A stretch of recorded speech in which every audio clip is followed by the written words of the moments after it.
This is Advisor 3.0, a show designed to help you as a financial advisor elevate your professional practice, transform your clients' lives, and take your business to the next level. I am Abraham Okusoya. Welcome to the show. Welcome to the show, ladies and gentlemen. I am really excited about my guest today, Jamie Gordon, who is a veteran of the financial planning industry, and Emma Barclay, the financial planner. These, I consider them the powerful duo behind Lynas Vokes, a financial planning firm based in Lincolnshire. Jamie, Emma, welcome to the podcast. Welcome. Indeed. The first time I've been called a veteran. Is that old? Is that code for old git who's been around too long? Yeah, I'll take it. Experienced, Jamie. I'll take that. That's better. Yeah. Well, certainly compared to me and Emma, you know. Oh yeah. Okay, I know where this is going to go. Yeah. Just keep the man in the corner. It's fine. Yeah. That's ageism though, but that's an ism, so it's fine. It's an ism. Ism is fine. Well, depends on the ism. Jamie, it's great to have you both on the podcast.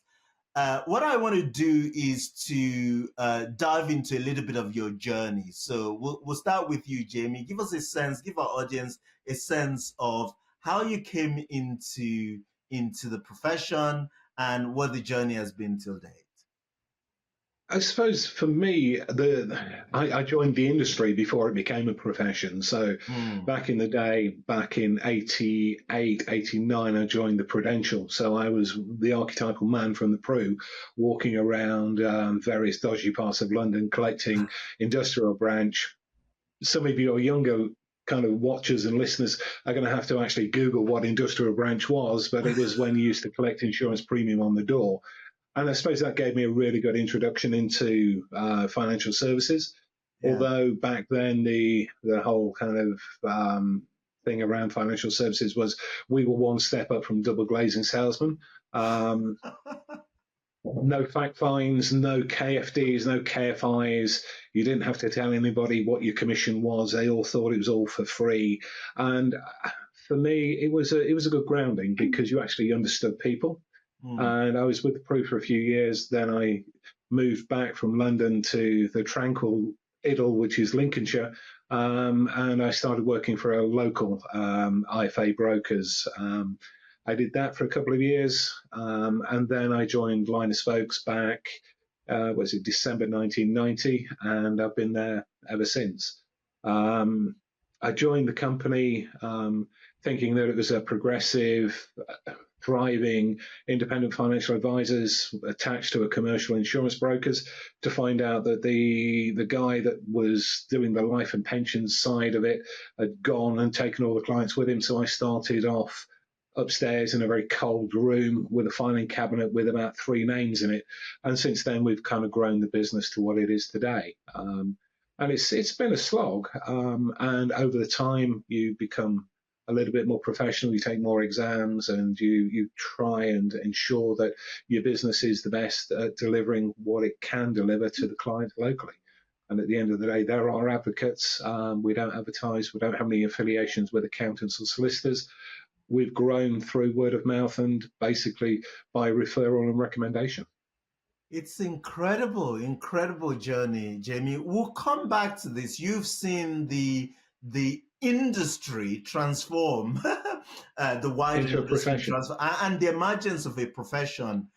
So I'm interested in the contrast that you might be able to draw between now and then. But we'll come back to that. So let's leave that cliffhanger. Emma, give us a sense of what brought you into the mighty giant profession of ours. You joined it as a profession, didn't you? Yeah. So when I left school, I didn't actually know what I wanted to do. So I did A-levels, and then I actually became a travel agent.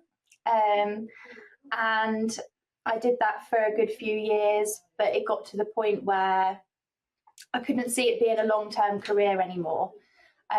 So in 2016, I applied for a job at Lynas Vokes as Jamie's personal assistant, because I thought that there were skills that I could transfer from being a travel agent, being organised, that kind of thing, to become a personal assistant, basically. So it wasn't on purpose. It was by accident that I came into the profession. But since then, over the last 8 years of working for Lynas Vokes, I've progressed through various roles, completed the exams, and now I'm a director. It's incredible. It's incredible. I mean, when we think about this this profession today, there are a lot of talks about how it's not receptive. We're not bringing, enough new people in, new, younger, use whatever word you want to use. And there are tons. Sorry? Non-veterans. You're not gonna let this go, Jimmy. No, definitely not. No, I have put my mouth in there. But there's a lot of talk about how we're not bringing the next generation in. But you've proven, Emma, that it is possible, right, in 8 years to go from, personal assistant to Jamie, all the way through to a director. That is incredible. It's insanely good. How do you feel about that? I am very proud of what I've achieved in the last 8 years. It has been hard work, but I think the benefit that I had from starting essentially within the administration side is I actually have quite a good understanding of what it takes to put a file together, and then you present that to the client. And it's a very enjoyable career as well. It doesn't always feel like you're working. What?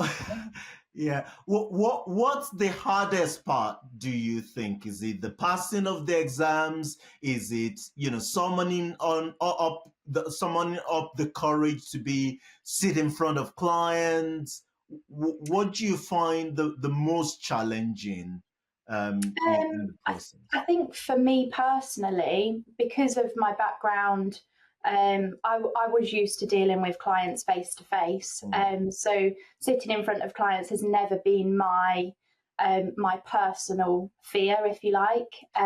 But the exams probably were, and Jamie would probably agree on that. That it's having that discipline to push yourself through the exams while also working. And then putting into practice what the textbooks teach you, but actually how that works in the real world.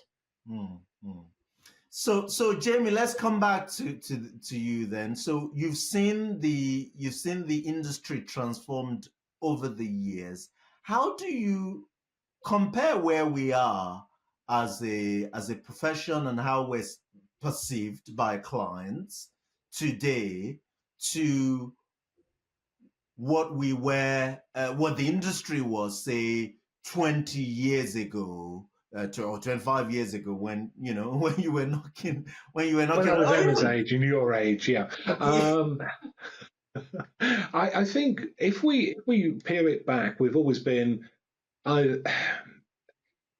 If we've been looking after the client properly, we've always been that trusted advisor. I think what we've shed by becoming more professional and having the barriers to entry, i.e. the examinations and the CPD and everything else around that, is that we've shed the policy sellers. We are now, and there's still some policy sellers out there as opposed to planners. And that's the distinction I would draw between the two. We're becoming more planners, and therefore the trusted advisor aspect has always been there. We've just now better tools to be able to actually deliver that planning to clients, and better ways of actually demonstrating what we're doing through the medium of cash flow and such. So therefore, I think by being more professional, we've lost a lot of the rogues in the industry. When we become a profession, there are still rogues out there. You'll never legislate them out. One of the things I have seen is that the cost barrier to entry for a client is getting better. Well, is it getting harder for them to get in? So therefore, we're seeing less and less clients coming through the doors that can afford. So the lower value clients are not getting serviced at all. So over the next 3, 5, 10 years, hopefully the AI chatbots and whatever will be able to plug that gap a little bit better, and that the FCA will actually take on board the fact that guidance is necessary, but also human intervention is necessary to actually talk to these people and get them to. Insurance is one that's typically sold, not bought by people, unless they've got a glaring need, and they're thought about it. But fundamentally, yeah, we're a better profession for it. But we're serving fewer and fewer people. And like Emma, when she came in, it's talent spotting. My job is to surround myself with people that are far better at doing my job than I am, because that then just reflects good on me and the firm. So people like Emma, they're not easy to find, but when you find them, you've got to develop them, you've got to trust them, and you've got to invest in them. And I think that's one of the biggest drawbacks to bringing people into this profession, is the fact that other business owners are not really that bothered about the longevity of the firm. They're looking for a payday at some point in time, and therefore, why should they invest in the youth? My view on this is opposite to that. I just want to be the old fart that's wheeled in every now and again as the chairman of the board when I'm in my 70s and 80s, because I still want to be working then. I love what I do. I don't actually work for a living. You can't do this job and work for a living. It's the two don't go together. Even if you're filling in an FCA form or the RMAR return at the end of the year, that's not really work, is it? An hour or two's paperwork. Everything else isn't work. So, hey, best job in the world. It's incredible. So let's talk about the firm today. So give us a sense of the business today. I am really keen to understand the team, the team structure, who's in the business, who does what, and then, maybe you give us a sense of, some broad generic idea of, other parts of the business, clients, sure. Metrics, just to give us a picture. Yeah. To round things out. Up until about 2 or 3 years ago, when Emma was coming through, we were just two-handed with Emma as a trainee, and we were in a situation whereby we were a bit of a boutique. We weren't necessarily looking to expand or to grow numbers with increasing staff or increasing client banks or whatever. So it was very much a case of we were happy where we in our lane, if you will. Making a reasonable profit and enjoying the job, not a great deal of stress. But then you try and read the tea leaves and see where the direction of travel within the profession is. And I recognise that we've got an advisor gap. We've tried recruiting advisors. We've tried recruiting the 30-somethings and the 40-somethings. But they come in and within a few weeks, it's a case of, well, that's not what we used to do in our old place. Why do we do this? Well, because it works and because that's what we believe. And this is our investment philosophy and blah, blah, blah. Oh, but that's not what we did on our old place. It's the mantra. So they don't last very long. So we took the view that we've got to grow our own talent. So Emma was the guinea pig on this. And it's finding somebody with the right aptitude and the drive and the ambition, the want and the need to grow. So about 18 months ago, our veteran mortgage advisor decided to retire. So we needed to get another young thing in. And we took some time. We recruited Luke. Luke was just purely mortgage advice and protection. Subsequent to him coming on board, he's still looking after the mortgage side, but we've put him through his exams. He's now come on to the dark side. He's now a level 4 qualified planner. we then took, a few months later, took the decision to recruit Joe, who's a level 4 qualified, but he likewise came from a mortgage background. He started in on our advisor support side, and he, along with Emma, have been doing their chartered exams. And there's no pressure on them, but they've got the final exams in a few weeks' time, and they'll be level 6 qualified. No pressure. No pressure at all. Failure is not an option in this office where that's concerned. Because can you imagine the ignominy of having to resit an exam or coming in and saying, Jamie, I'm sorry, but I failed?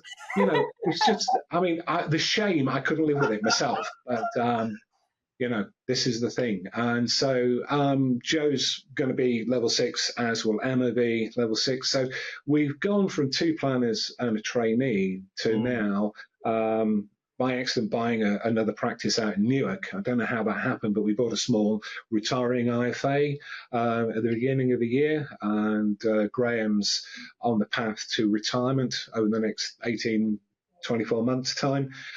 So we've got another client bank. So we went from 2 and a trainee to 6 advisors. And yesterday, Kim, I'm sure it is Kim. It is Kim, isn't it? Yes, yeah. Joined us. I never thought I would need a full-time receptionist, to do the meet and greets and make teas and coffees and whatever, because when we're running at reasonable capacity, we're probably doing about 10 to 12 meetings between us all a day in the office with clients coming in. And that just means to say that young Vicky that was doing that role, she didn't have time to do anything. So we took the decision, we need a receptionist. And I just thought, I know I've made it now, because I now employ a receptionist whose only job is to meet and greet and do teas and coffees and to do the post. So my life's fulfilled now. So that's the team. So 6 advisors. We have 2 on advisor support, paraplanning side that do the general research. And then we've got 3 or 4. Is it 4 now? 4. Yeah, 4. See, Emma has to tell me these things because I lose track. We've got 4 on the admin side. We've got 1 general manager, Gwen, tough little Glaswegian. She's in charge of HR because I would get sued every other day if my brand of HR was allowed to reign. So now that everybody knows, they go to Gwen or they go to Emma if they want a sensible answer. They come to me if it's a case of what we have for dinner, because we have a staff lunch every now and again, and so I get the credit card out for that bit. But we've got a great team. The balance is on the youth, but there are veterans in there. Duncan's a veteran because he's older than me, so I'll be pleased to tell him he's a veteran. And then the kingpins in the office, I suppose, are Julie and Anne, respectively. Anne on the advisor support side, because she's been here since ever, and so is Julie. They're the people we rely on. They're the ones that know the systems, and they're the ones that are imparting the knowledge to the next generation, Eden and to Vicky, to Harriet and to Kim. So, we're a good team. Everybody seems to like it here.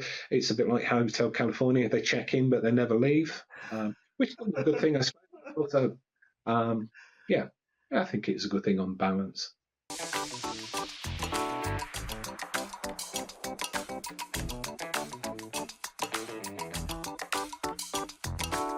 What I find incredible, Jamie, with what you've done is you've, in effect, follow the mantra of growing your own advisors, right? You grow your own. And I think that's exemplary, because there is a lot of talk in this, profession and the wider industry about, why we're not bringing younger advisory or the next generation of advisor in. And everybody seem to be waiting for somebody else, right? The larger firms, the larger groups, the SJPs of this world, whoever, to set up the academy, to do some grand program But actually, what we need is guys and girls like Jamie. We have to think of a different name for the girls, but anyway. Um, guys and girls like Jamie to to take it on themselves to bring in the next generation and to mold them and brainwash them. No, joke. Yeah. No, actually, brainwashing, I was going to use that analogy. If you've got an ethos, if you've got a direction of travel, if you've got a firm set of core beliefs and a culture, you need to inculcate that within Absolutely. the young, impressionable minds so that, they become unemployable anywhere else because, this is how we keep them. You see, they're not employable by anybody else because they believe firmly in our way of doing things. They wouldn't last out in the real world. It's incredible. So Emma, you were I hesitate to use the phrase guinea pig. Yeah. She was a template. Let's call her the template. You were the better than a small furry rodent. Yeah. So I guess the question is, talk to us about the support that enabled you to do this, because and what were the stumbling blocks? What were the challenges that you faced along the way? And what talk about how Jamie and the wider structure at Lynas Vokes supported you in the journey, because I think it's a powerful template for others who are thinking about bringing the next generation of advisors to the profession. Yeah. So I think, well, initially it was just a conversation between me and Jamie. He just asked if I'd considered doing the exams because I think I was his personal assistant for about 8 or 9 months before we had this conversation. So I'd got to the point where I was drafting letters, emails, speaking a little bit to the clients, booking appointments and things like that. And he basically just said, you're understanding more of this than you need to be a personal assistant. Do you want to learn more? So from there, that's when I was like, okay, yeah, I'll give it a go. And yeah, then I essentially moved into the advisor support side so that I could see how that side of it worked while I started doing the exams. So from a supportive point of view, not only did Jamie kindly fund my exams, but he also gave me that additional experience, like I say, that you don't get from the textbooks. And I was also lucky enough to then work with Kate, who was one of the advisors in the office at the time. She'd joined Lynas Vokes as part of her own retirement plan. She'd been in the industry for 30 plus years and had previously built her own business. So I was also lucky enough that Jamie then essentially put us together. She became my mentor. And then when she retired in 2020, it was that natural progression that I took over from her clients. So essentially, yeah, between Kate and Jamie, they gave me a very good start in my career. Jamie, how do you think about this? This structure you've created. So can you give us a little bit of a sense of the structure? So there's the practical support around funding the exams, right? Yeah. And what's going on in your mind there? So if I fund the exams and they leave, all that stuff, how do you rationalize? I think for me, it's always a financial risk because by the time you've invested in salary, national insurance and training costs, lost opportunity costs and whatever, you're probably looking at a good £50,000, £60,000 a year investment within a person. So you've got to have faith in them that they can deliver to that and that they have the confidence and they will effectively become a good advisor. And, this is where you have to have faith in human beings, basically. Yes, they could take the exam and they could get the experience and they're working with clients within the firm and they could bugger off.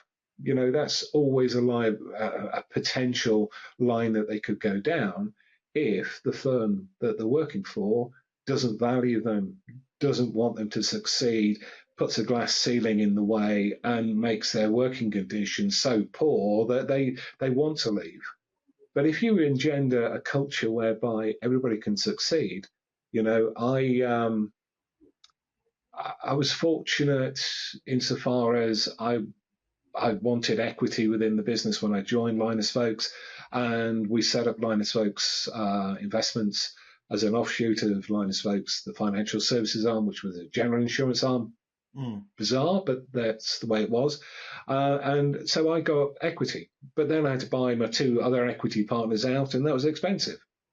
So therefore, do I really want all this equity myself? No, and there will be equity earning opportunities for Emma and the other guys and girls down the line. The door's always open, you see. So therefore, is it altruistic that what I'm doing? Partly because I like to invest in people and I want to bring people on. I want them to be the best version of themselves they can be. But no, I'm just I'm just training the next load of people to give me a shed load of money so I can retire. No bones about it. And that way, the clients themselves get a continuity of service. They don't get raped and pillaged by some consolidator who's going to put them on a different pathway and everything else. So at the end of this, the clients are still at the heart of what I'm trying to build here is continuity and a future for the clients and a future for the staff within the firm. So, is that altruistic? Yeah, part of it is, because I could make more money by not employing people and just be a boutique and, have an easy life. But bottom line is that's not what it's about, is it? It's about doing the difficult sometimes for the longer, the better, and the greater good. It's fascinating, isn't it? Someone once said to me about this question, if you're wondering what happens if you invest in people, you train them and they leave, well, you should think about the alternative, which is what happens if you don't train them, you don't invest in them, and they stay, right? It's like you end up with, people who are not maximizing their potential. So I think what you've done is incredibly powerful. And because you opened that door, I'm going to go right in, which is that you actually solve a problem that is, pervasive in the profession today, which is that I have said several times that consolidators are effectively succession plans for financial planners who haven't done proper succession planning. All right, a lot of my friends are dropping off this podcast now. They're not listening anymore. They've had enough of me, and I've just offended them by saying that. I think there's, you could be a bit stronger, but the bottom line is, where I'm concerned is that my succession planning is the next generation, is the Emmas of the world, because for me, I love my business and I love the shape of my business, and I don't play well if I become an employee. I'm unemployable. I've been on my own for too long. And the idea of selling out to a third party that's not aligned to my culture, my view, and my vision would be my ideal of hell. So, look, this is the route for me. And it's not the route for everybody. I mean, we're a broad church. A lot of people build their businesses and don't want to or can't invest in the future for whatever reason. They can't find the Emmas of the world or Joes or Lukes of the world.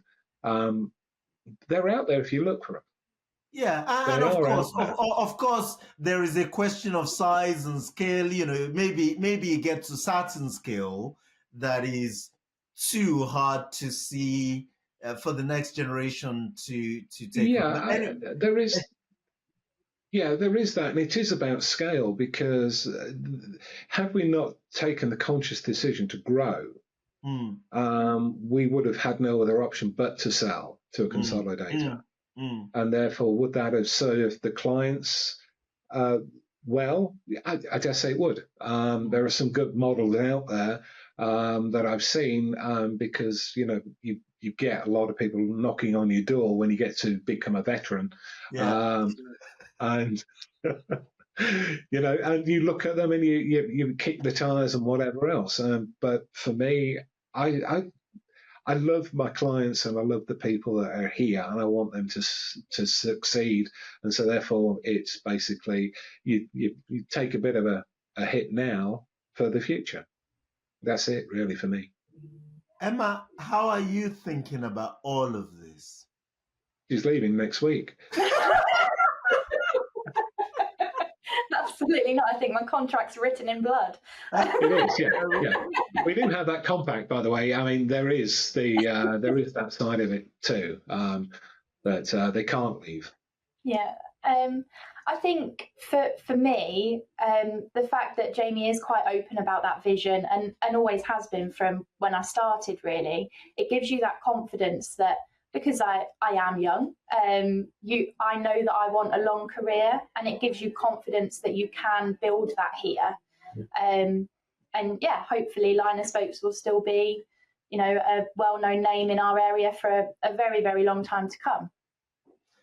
And yeah, sorry, I was just sorry to cut over, but the one thing that's important to me is that our vision and our mission will evolve over time. And this is the important thing for me, is that being receptive and being open to Emma's viewpoint, being open to Joe's, being open to challenge. Everybody's got a big red button on the desk. And I know this is overplayed, but they can press the button. If we're not doing it well enough, if we can do it better, if we can do it a different way, the door is always open. If they've got a problem, they want to bring it to me, no problem with that at all. So long as they've thought of a couple of solutions that we can talk about, and that we can improve, and we can always, that constant and never-ending improvement journey that we should all be on. How can we do it better? How can we do it differently? How can we succeed better? If that's good grammar, which I don't think it was, but you get the point. Oh, God, you crack me up, Jamie, all the time. Emma, you've gone on a journey from, travel agent, personal assistant, to a financial advisor, to a director of the company, on track to, become a business owner. How do we get more Emmas? How do we get more 18-year-olds, 20-something-year-olds into this profession? What do we need to do? I think it's about education. I think the problem with this profession is that, I don't know about you, Abraham, but everybody I've spoken to has become a financial planner by accident. There's never been a plan of, when I grow up, I want to be a financial planner. So I think one way of doing that is to educate about what does an IFA do, because it is an exciting career. I think, if you go to like a careers day, or thinking back when I was at school, if you were talking about finance, it was, you want to be an accountant. But why not make it more of a common thing that people do consider being a financial planner from a younger age, and see how they can then come into practices like ours and start from the bottom and work up. Yeah, it's the problem is it's like it's the best kept secret in the world. People, younger ones, don't know about them. We only serve 7, maybe 8% of the population, the well-offs, and they don't generally talk to their children, at the early stage about their financial advisor, the financial planner, all that stuff. So I agree, I accept, that there's education work needing to be done, but also the point about the people who came in like Jamie, I want to say Jamie's generation and even the generation after, when I hear their story, I'm thinking this is too hard, knocking on doors, collecting insurance. It's you put 10 people through that, maybe one of them survives. Whereas, so they were a generation of people who came in as insurance salespeople first, or whatever you call them, and then had to learn being a financial advisor. You had the blessing, the opportunity that Jamie took a risk on you and trained you first and foremost as a financial advisor. Yes, you have to learn the sales skills. It's powerful, it's needed, but you don't have to go through that kind of, painful journey that Jamie and others went through. I would wholeheartedly agree that the generation today have lost the art of prospecting, or rejection therapy, as we used to call it. But for me, it's better that those practices are out and have been outlawed. But again, when we talk to our clients, what we're now trying to do is, because we have a younger generation of advisor, when we're talking to our clients, and I'm talking to somebody who's also a veteran of a certain age, shall we say, and saying to them, right, okay, we offer a second opinion service, but it's not with me. Your children will meet with Emma or Joe or Luke, because they're closer to their generation. Right. Yeah. And so therefore, it's not necessarily there's anything really to do other than to start creating and fostering those links and that trust, that when the wealth does cascade down, that again, we stand a chance to capture some of it, not all of it, because, their generation are just rampant in debt and, hedonistic and all the rest of it, and spend. We're not that bad. But but that's it. And when Emma joined us and joined me as my PA, it was the baptism of fire, because I'd just been told by my daughter that she was going to get married in 6 weeks' time, and her idea was that she was going to she'd arranged for the registry office. She'd sent out 100 invitations, and that was as far as her planning had gone. So Emma joining me, her first job was organise me a wedding in Edinburgh. Yeah. And if she can deal with that, and it was a fantastic day, well thought out, thought of things that I couldn't have thought about, and we had a great day. My daughter's wedding was phenomenal. It was just 2 days after Brexit, so I was on the phone to clients who were worrying about Brexit and the vote gone the wrong way as far as they were concerned. We shouldn't bring politics into a podcast, but Emma was, and for me that just kind of said, right, okay, if she can do that, she's a keeper. She's worth investing in. So wedding planner extraordinaire and financial planner. Chartered financial planner in a few short weeks. Yeah, it's been a hell of a journey, and it's not over. But I'm so proud of what she's achieved. Really am proud.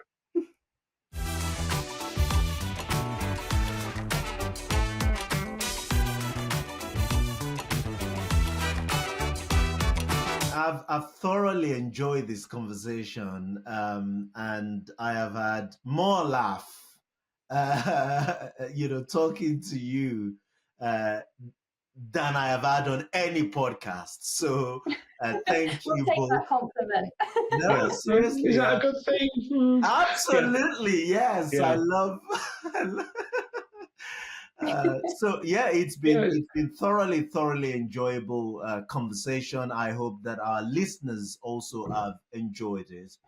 As parting words.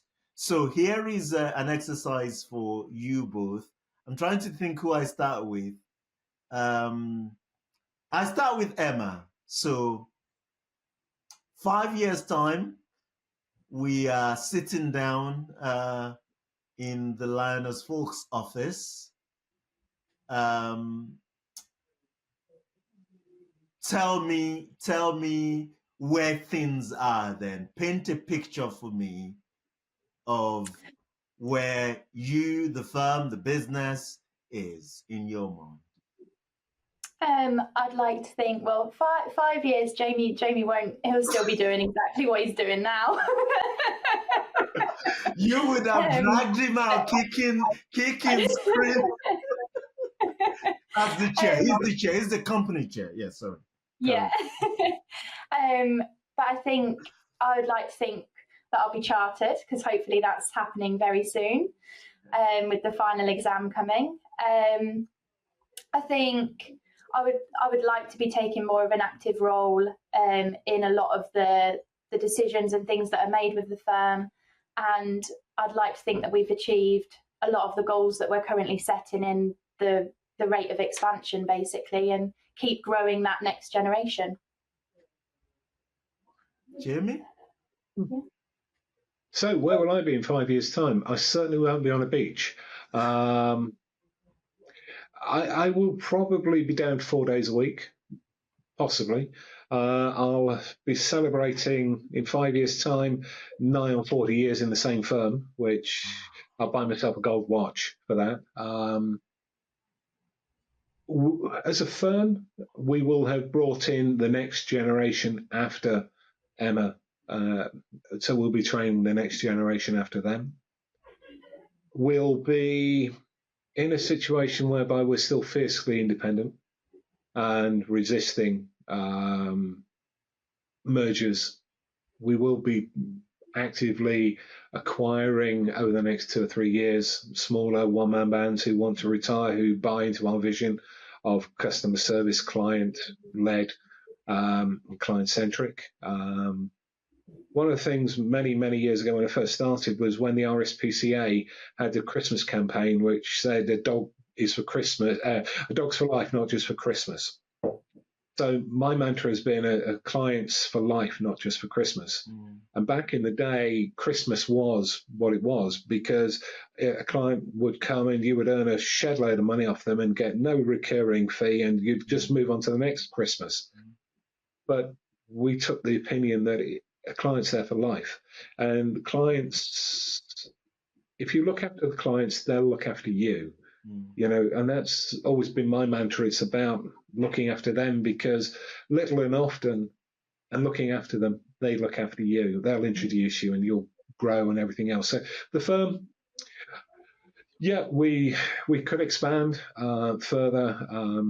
With 6, I would say we'll probably still be 6 to 8 advisors, but the veterans probably working less, but 6 full-time, younger ones, and the veterans enjoying the golf if they want to do silly things like play bloody golf, don't understand it at all.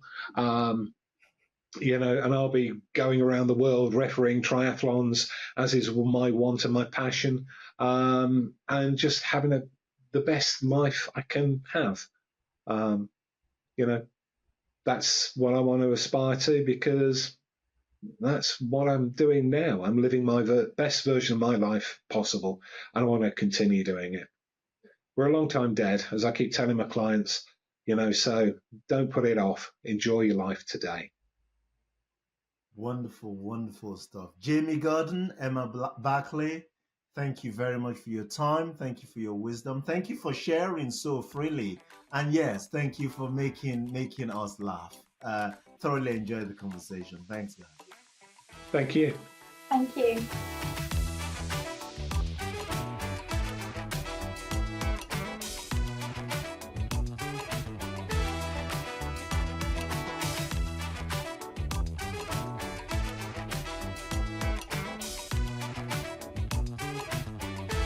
That's a wrap on today's show.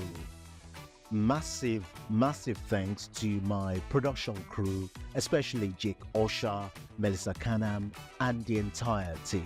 And of course, to our sponsor, Timeline, the market-leading provider of integrated planning technology and model portfolio service to advisors.